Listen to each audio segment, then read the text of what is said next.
الحمدللہ نحمدہ نصلی علی رسولہ الکریم اما بعد فاعوذ باللہ من الشیطان الرجیم بسم اللہ الرحمن الرحیم۔ محترم ناظرین السلام علیکم ورحمۃ اللہ وبرکاتہ۔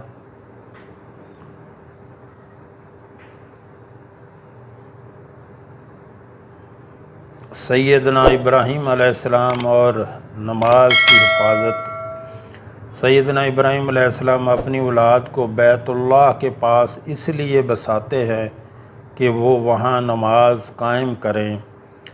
ربنا انی اسکنت من ذریتی بواد غیر ذی زرع عند بیتک المحرم ربنا لیقیموا الصلاۃ۔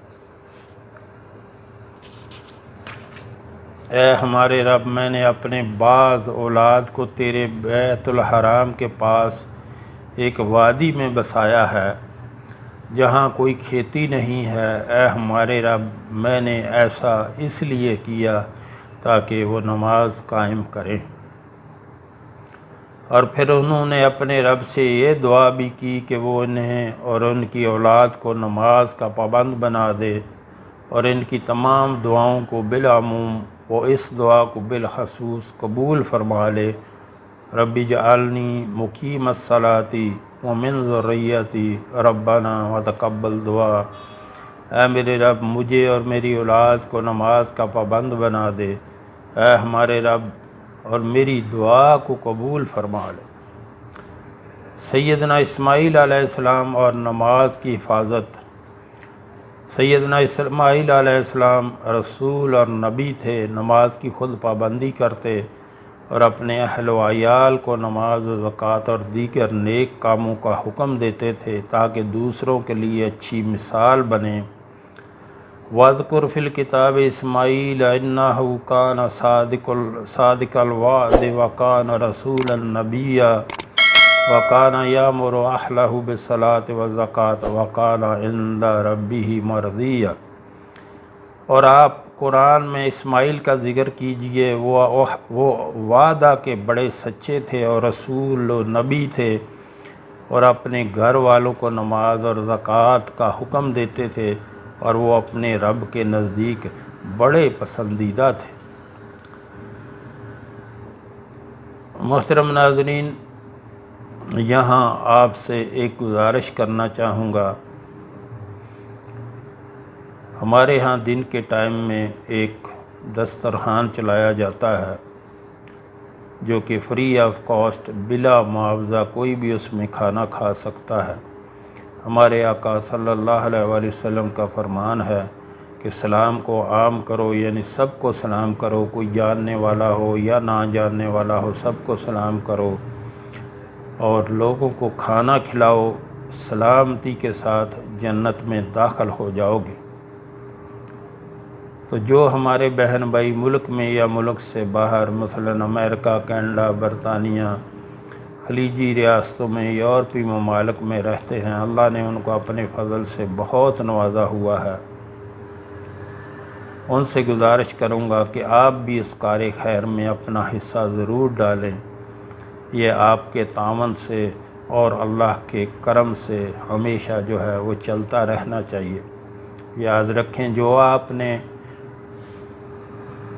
آپ نے اللہ کے راستے پہ خرچ کیا، اللہ اس کو کئی گنا بڑھا کر دنیا میں بھی واپس کر دیتا ہے اور وہ آخرت کا ذخیرہ بن جاتا ہے۔ جو آپ نے اللہ کے راستے پہ خرچ کیا وہ آخرت کا ذخیرہ بن گیا، جو دنیا پہ خرچ کیا وہ ضائع ہو گیا۔ تو اپنی کاروبار میں، اپنے سیلری میں سے مہینے کی ایک ترتیب بنا لیں، کوئی 5% یا 10% نکال کے اللہ کے راستے پہ خرچ کیا کریں۔ بعد میں کوئی کسی کے لیے کچھ نہیں کرتا، جو کرنا ہے اپنے ہاتھوں سے کرنا ہے۔ اپنے اللہ کے دیے ہوئے مال کو اپنے ہاتھوں سے اللہ کے راستے پہ خرچ کریں۔ نیچے ویڈیو میں میرا نمبر چل رہا ہے، اس پہ رابطہ کر کے آپ طریقہ کار پوچھ سکتے ہیں۔ اللہ ہم سب کو نیک عمل کی توفیق عطا فرمائے۔ سیدنا سلیمان علیہ السلام اور حفاظت نماز۔ سیدنا سلیمان علیہ السلام کا نماز کے متعلق شوق دیکھیے گا۔ ایک دن گھوڑوں کی دیکھ بھال میں ایسا مشغول ہوئے کہ عصر کا وقت گزر گیا، چنانچہ سیدنا سلیمان علیہ السلام اس پر ہائیں الفاظ اظہار افسوس کرتے ہیں۔ اذا اورد علیہ بالعشی صافنات الجیاد وقال انی احببت حب الخیر عن ذکری ربی حتی توارت بالحجاب۔ جب شام کے وقت ان کے سامنے عمدہ گھوڑے لائے گئے تو انہوں نے کہا کہ میں اپنے رب کی یاد سے غافل ہو کر ان گھوڑوں میں دلچسپی لینے لگا، یہاں تک کہ آفتاب پردے میں چھپ گیا۔ تو محترم ناظرین، اور سیدنا عیسیٰ علیہ السلام اور نماز کی حفاظت۔ سیدنا عیسیٰ علیہ السلام لوگوں کی بات سن کر بول پڑتے ہیں اور کہتے ہیں کہ میں اللہ کا بندہ ہوں۔ اس نے ازل میں فیصلہ کیا ہے کہ وہ مجھے انجیل دے گا اور مجھے نبی بنائے گا، اور میں جہاں بھی رہوں گا اس نے مجھے صاحب خیر و برکت اور صاحب دعوت بنایا ہے۔ میں اپنے رب کا پیغام لوگوں تک پہنچاتا رہوں گا، اور مجھے وصیت کی ہے کہ تا دم حیات نماز پڑھوں اور زکوٰۃ ادا کروں۔ قال انی عبد اللہ اتانی الکتاب وجعلنی نبیا وجعلنی مبارکا اینما کنت واوصانی بالصلاۃ والزکوٰۃ ما دمت حیا۔ کہا عیسیٰ نے بے شک میں اللہ کا بندہ ہوں، اس نے مجھے انجیل دی ہے اور مجھے نبی بنایا ہے، اور جہاں بھی رہوں مجھے بابرکت بنایا ہے، اور جب تک زندہ رہوں مجھے نماز اور زکوٰۃ کی وصیت کی ہے۔ سیدنا شعیب علیہ السلام اور نماز کی حفاظت۔ سیدنا شعیب علیہ السلام بکثرت نماز پڑھتے تھے اور اللہ کے ذکر میں مشغول رہتے تھے، اس لیے کفار نے ان کی پیش کردہ دعوت کو ٹھکراتے ہوئے کہا، اے شعیب، آپ کی نمازیں آپ کو حکم کرتی ہیں کہ ہم ان معبودوں کو ترک کر دیں جن کی پرستش ہمارے آباء و اجداد کرتے تھے۔ قالوا یا شعیب الصلاۃ تأمرک ان نترک ما یعبد آباؤنا۔ انہوں نے کہا، اے شعیب، کیا تمہاری نمازیں تمہیں حکم دیتی ہیں کہ ہم ان معبودوں کو چھوڑ دیں جن کی ہمارے باپ دادا عبادت کرتے تھے؟ تو محترم ناظرین، یہ سب کچھ ذکر کرنے کا، بیان کرنے کا مطلب یہ ہے کہ سب انبیاء، صالحین، جتنے بھی اللہ کے مقرب بندے ہیں اور اللہ کے جتنے نبی ہیں، سب جو ہے نماز پڑھتے تھے۔ جتنے انبیاء آئے سب نماز پڑھتے تھے، اور ہم بھی ان لوگوں میں شمار تب ہوں گے جب ہم نماز پڑھیں گے، اللہ کو یاد کریں گے۔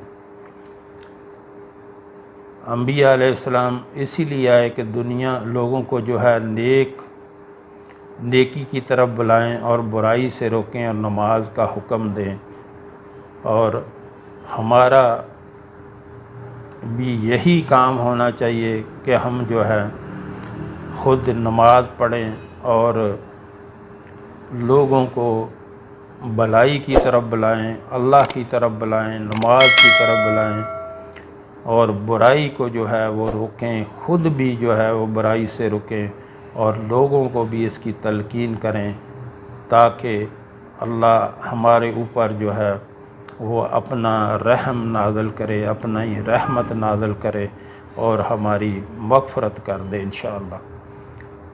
تو محترم ناظرین، جس بندے کی زندگی میں نماز نہیں ہے اس میں کوئی خیر و برکت نہیں ہے۔ آپ اس چیز سے اندازہ لگائیں کہ ایک مسلمان اور غیر مسلم کے درمیان فرق کیا چیز کرتی ہے، وہ نماز ہے۔ یعنی جیسے مسلمان کی شکل صورت ہے ویسے ہی غیر مسلم کی شکل صورت ہے۔ فرق چیز ظاہر یہ کرتی ہے، فرق یہ چیز بتاتی ہے کہ جب اذان ہوتی ہے تو مسلمان جو ہے وہ نماز پڑھنے جاتا ہے، اس کو اس کے رب کی طرف بلاوا آ گیا تو وہ نماز پڑھنے چلا گیا، اپنے رب کو یاد کرنے چلا گیا۔ اور جو غیر مسلم ہے وہ نہیں جاتا کیونکہ وہ غیر مسلم ہے۔ تو مسلمان کی نشانی یہ ہے کہ جب اذان ہوتی ہے وہ نماز پڑھنے جاتا ہے اور پتہ چلتا ہے یہ مسلمان ہے۔ یعنی فرق پیدا کرتی ہے نماز مسلم اور غیر مسلم میں کہ یہ بندہ نماز پڑھنے گیا یہ مسلم ہے اور دوسرا غیر مسلم۔ باقی سب ایک جیسے ہیں، شکلیں ایک جیسی ہیں، رنگ خون کا ایک جیسا ہے، کپڑے ایک جیسے پہنتے ہیں، فرق کوئی نہیں محسوس ہوتا۔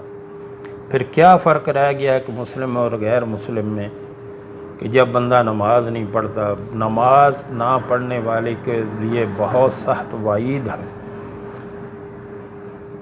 سب سے پہلے قیامت کے دن آپ سے نماز کے بارے میں سوال ہوگا، اور اگر آپ کی نماز صحیح نکلی تو باقی امور جو ہے آگے وہ بھی اللہ بہتر کر دے گا، اور پہلے ہی مسئلے میں پھنس گئے تو آگے تک کیسے پہنچیں گے۔ اس لیے آپ کے آگے ہاتھ جوڑتا ہوں، التجا کرتا ہوں، نماز کو کبھی مت چھوڑیں، نماز جو ہے اس کو اپنے ٹائم پر ادا کریں، اور ہر وقت نماز کی فکر میں رہا کریں، اپنی زبان سے اللہ کا ذکر جو ہے اس کو کرتے رہا کریں۔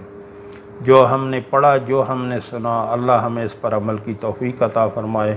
وآخر دعوانا الحمد